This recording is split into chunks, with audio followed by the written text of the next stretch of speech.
following sound to sync up the audio tape to the projector slides that I will be using for this demonstration.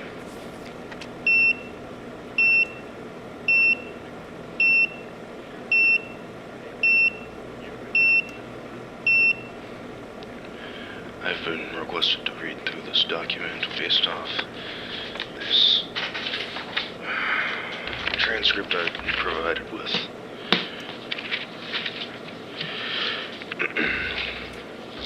Please make sure our tape has been synced up for any further research on the file.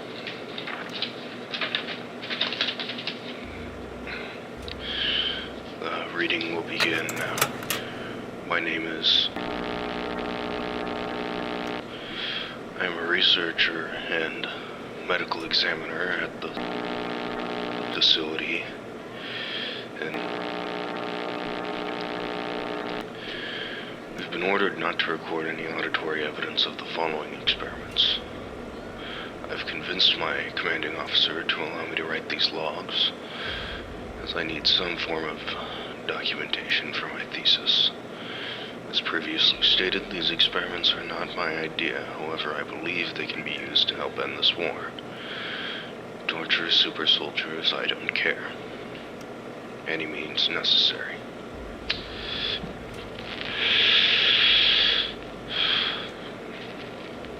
Everything was fine for the first 5 days.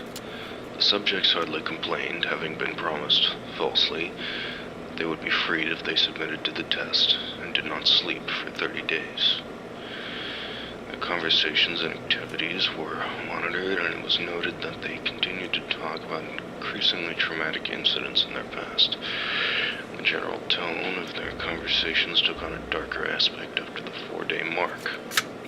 I happened to catch one on the microphone when I wasn't half asleep. "Where did they find you?" one of them said. "I was out in the cold. They shot me. They shot my damn leg. And they called me a war prisoner. All because I lost my uniform. I could tell the dog was lying. I never knew where they picked up these strays. But I did know that they were not saints. His Russian accent, too, was pretty shoddy, I could tell. I already lied enough times to warrant disabling the microphones. However, I need this research. Only 4 days in, and I'm sick of these people." After 5 days, they started to complain about the circumstances and events that led them to where they were, and started to demonstrate severe paranoia. They stopped talking to each other and began alternately whispering to the microphones in one-way mirrored portholes. Oddly, they seemed to think they could win the trust of experimenters by turning over their comrades. At first, the other researchers and I suspected this was an effect of the gas itself.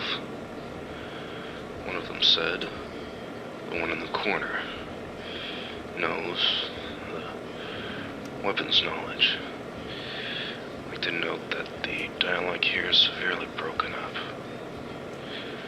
I did not even pay attention to another word. I've heard it thousands of times from hundreds of POWs. Nothing but dirt from their mouths. After 9 days, the first of them started screaming. He ran the length of the chamber, repeatedly yelling at the top of his lungs for 3 hours straight. He continued attempting to scream, but was only able to produce occasional squeaks. God, I wish we shot this one earlier. My colleagues postulated that he had physically torn his vocal cords. I agreed. The most surprising thing about this behavior is how the other captives reacted to it. Or, rather, didn't react to it. They continued whispering to the microphones until the second of the captives started to scream. I favored the other ones. The 2 non-screaming captives took the books apart, smeared page after page with their own feces and pasted them calmly over the glass portholes. The screaming promptly stopped. I expected as much from one of them. However, at least they convinced their comrades to shut up. And yet the whispering to the microphones continued. 3 more days passed. Kyokov checked the microphones hourly to make sure they were working, since they thought it impossible that no sound could be coming from a room with 5 people inside. He'd show me the audio files, barely a peep. The oxygen consumption in the chamber indicated that all 5 must still be alive. In fact, it was the amount of oxygen 5 people would consume at a very heavy level of strenuous exercise. The commander continuously requested we lower the rate of oxygen pumped in, so that the facility would not waste any unnecessary resources. On the morning of the 14th day, Kyokov used the intercom inside the chamber, hoping to provoke any sort of response from the captives. They were afraid, or either dead or vegetables. I'd say I prefer the former, however the commander wouldn't let us hear the end of it. He announced, "We are opening the chamber to test the microphones. Step away from the door and lie flat on the floor, or you will be shot. Compliance will earn one of you your immediate freedom." To their surprise, we recorded a single phrase and a calm voice response. "We no longer want to be freed." Ivan promptly granted Kyokov's promise. Unfortunately, he had to resort to broken bones, so we were only allowed 1 magazine per authorized firearm. Debate broke out. I wish I could say the military funding remained the same, but the commander nearly killed us for our lack of results. Unable to provoke any more responses using the intercom, it was finally decided to open the chamber at midnight on the 15th day. The chamber was flushed of the stimulant gas and filled with fresh air, and immediately voices from the microphones began to object. It was hard to even make out their words. We had 7 translators on hand, only 3 could make out words. I believe it was the Italian and 2 Germans. The voices began begging, as if pleading for the life of loved ones, to turn the gas back on. The chamber was opened and soldiers set in to retrieve the test subjects. They began to scream louder than ever. The soldiers seemed irritated when they saw what was inside. 4 of the 5 test subjects were still alive, although no one could rightly call the state that any of them were in life. I'd call it forced survival. The food rations past day 5 had not been so much as touched. Instead, they had taken advantage of Kyokov's fun. There were chunks of meat from the dead test subject's thighs and chest stuffed into the drain in the center of the chamber, blocking the drain and allowing an estimated 4 inches of water to accumulate on the floor. Precisely how much of the water on the floor was actually blood was never determined. No one cared enough to measure. It's not the information we needed anyways. All 4 surviving test subjects also had large portions of muscle and skin torn away from their bodies, mostly on the fingertips and lips, as if chewed through nervous fidgeting. The destruction of flesh and exposed bone on the fingertips indicated that the wounds were inflicted by hand and not with teeth as we had initially thought. Closer examination of the position and angles of the wounds indicated that most, if not all of them, were self-inflicted. The abdominal organs below the ribcage of all 4 test subjects had been torn out. I believe for some unknown reason they were attempting to remove them. While the heart, lungs, and diaphragm remained in place, the skin and most of the muscles attached to the ribs had been ripped off, exposing the lungs through the ribcage of one of them. All the blood vessels and organs remained intact. They had just been taken out and laid on the floor, fanned out around the eviscerated but still living bodies of the subjects. The digestive tract could be seen to be working, digesting food. It quickly became apparent that what they were digesting was their own flesh. They had ripped off and eaten over the course of several days. Only now had I discovered the supposed prayers. Ivan had shared a few of the recordings with me. The whispering seemed to be happy, or at least excited. He tried sharing it with Commander, but he brushed it off as crazy ramblings from the dogs. Most of the soldiers supplied to us were our own special operatives. Still, many refused to return to the chamber to remove said test subjects. One was bitten, and the other seemed to hear something from one of the subjects. When asked about it, he simply ignored the question. However, I believe he was later shot for treason. Part of me wishes I had chosen one of the other facilities to spend my days at. I'm tired of these whispering dogs. They continued to scream to be left in the chamber, and alternately begged and demanded that the gas be turned back on, lest they fall asleep. The few that were still conscious seemed intent on convincing us to take part in the gas. I wouldn't mind getting some extra work done, although I could do without the insanity. To everyone's surprise, the test subjects put up a fierce fight in the process of being removed from the chamber. One of the soldiers died from having his own throat ripped out, and another was gravely injured by having his ripped off, as well as an artery in his leg severed by one of the subject's teeth. Another 5 of the soldiers lost their lives, well, at least if you count the ones that committed suicide in the weeks following the incident. Technically, 3 of them were shot or hung by the order of the commander after they had threatened to show their story to the press. In the struggle, one of the 4 living test subjects had his spleen ruptured, and he bled out almost immediately. It took about 6 minutes, if I recall correctly. Medical researchers we brought in attempted to sedate him, but this proved impossible. He was injected with more than 10 times the human dose of a morphine derivative, and still fought like a quartered animal. He broke the ribs and arm of one doctor. The heart was almost seen to beat for a full 2 minutes after he had bled out, to the point where there was more air in his vascular system than blood. I could nearly see it boil. Even after it stopped, he continued to scream and flail for another 3 minutes, struggling to attack anyone in reach.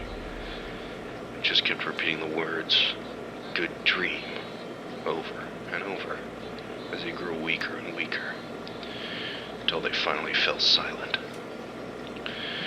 The surviving 3 test subjects were heavily restrained and moved to a medical facility, much to my dismay.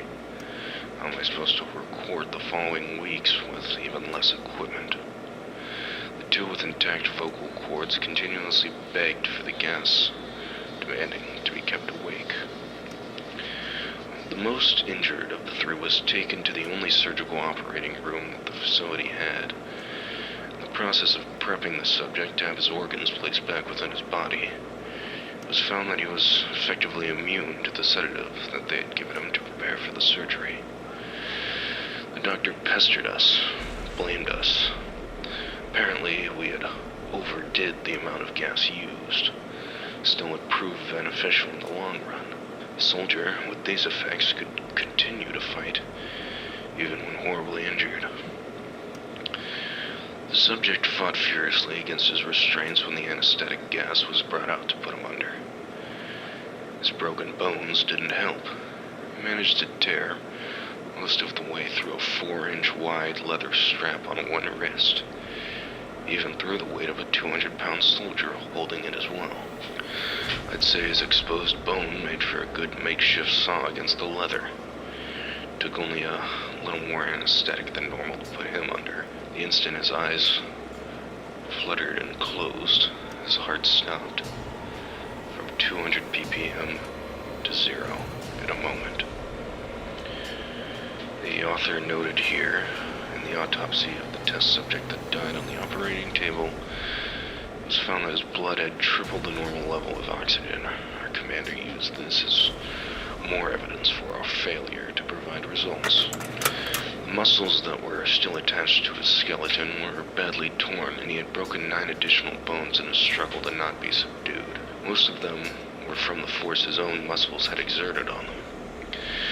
The second survivor had been the first of the group to start screaming. His vocal cords destroyed, and he was unable to beg or object to surgery.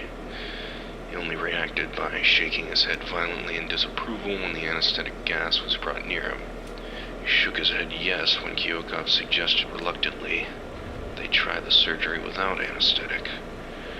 He didn't seem to react for the entire 6-hour procedure of replacing his abdominal organs and attempting to cover them with what remained of his skin. He took a few grafts. The surgeon presiding stated repeatedly that it should be medically possible for the patient to still be alive.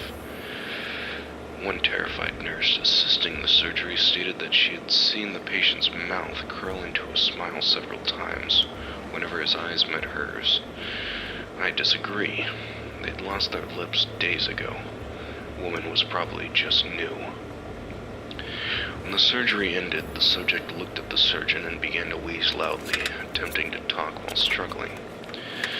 Assuming this must be something of drastic importance, the surgeon had a pen and pad fetched so that they could write down their message. They scratched in what seemed to be pleasure for a few minutes, till they provided a loose message eventually. It was simple. Keep cutting. The other 2 test subjects were given the same surgery, both without anesthetic as well, although to a lesser degree. Although they had to be injected with a paralytic for the duration of the operation. The surgeon found it impossible to perform the operation while the patients laughed and choked continuously. Once paralyzed, the subjects could only follow the attending researchers with their eyes. The paralytic cleared their system in an abdominally short period of time, and they were soon trying to escape their bonds like the first. The moment they could speak, they were asking again for stimulant gas. They tried asking why they had injured themselves so severely, why they had ripped out their own organs, and why they wanted to be given the gas again. I only received one response. I must remain awake. For them. All 3 subjects' restraints were reinforced, and they were placed back into the original chamber, awaiting determination as to what should be done with them. We tried explaining the benefits of our continuing research, facing the wrath of our military benefactors, having failed the stated goals of the project. They considered euthanizing the surviving subjects outrageous. Our commanding officer instead saw potential and wanted to see what would happen if they were put back on the gas. The heads of the facility strongly objected, but ended up being overruled. To my joy, our commander seemed to favor me. However, I could not say the same for my colleagues. In preparation for being sealed in the chamber, again the subjects were connected to an EEG monitor and had their restraints padded for long-term confinement. To everyone's surprise, all 3 stopped struggling the moment it was let slip that they were going back on the gas. It was obvious at this point all 3 were putting up a great struggle to stay awake. One of the subjects that could still speak was humming loudly and continuously. The mute subject was straining his legs against the leather bonds with all his might. First left, then right, then left again, for something to focus on. He constantly stared at one spot on the wall. Nothing was there.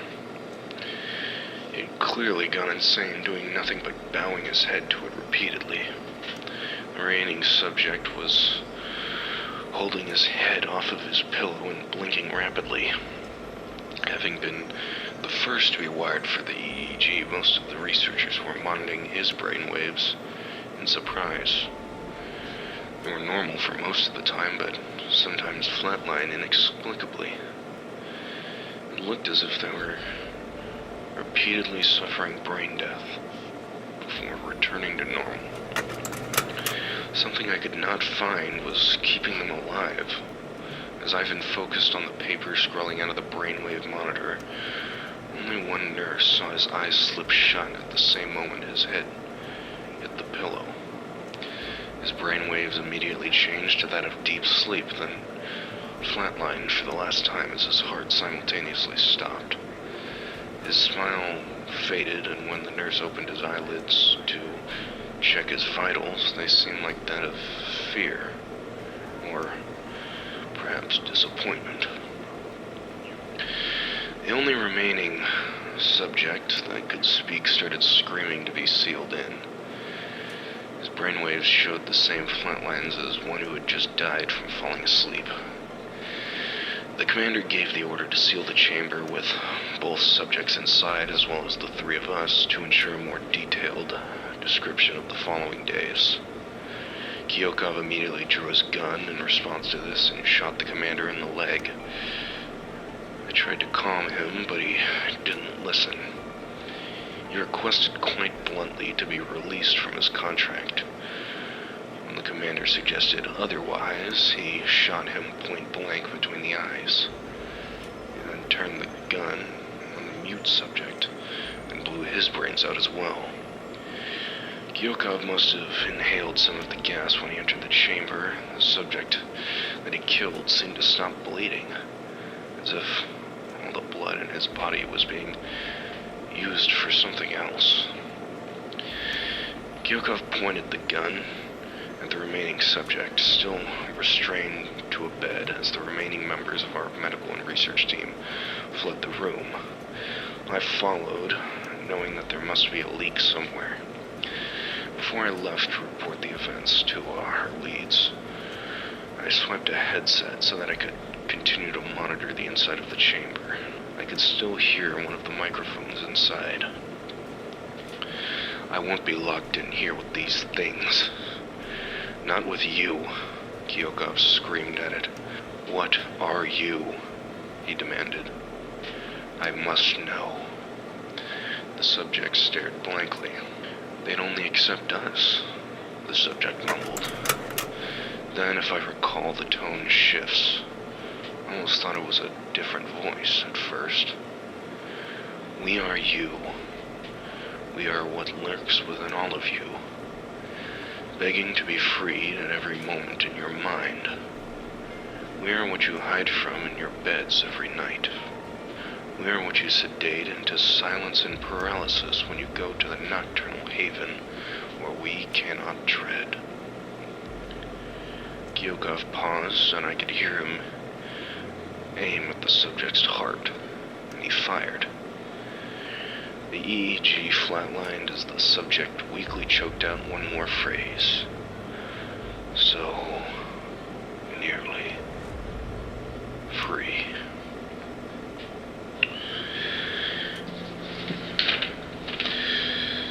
Okay, I'd like to note that the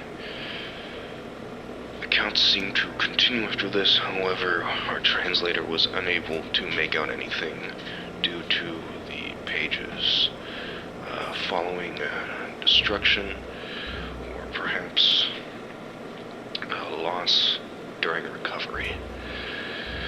The following tape that has been recorded, as well as these slides I have been given, shall be sealed away and remain confidential for the time being. Thank you. End of tape.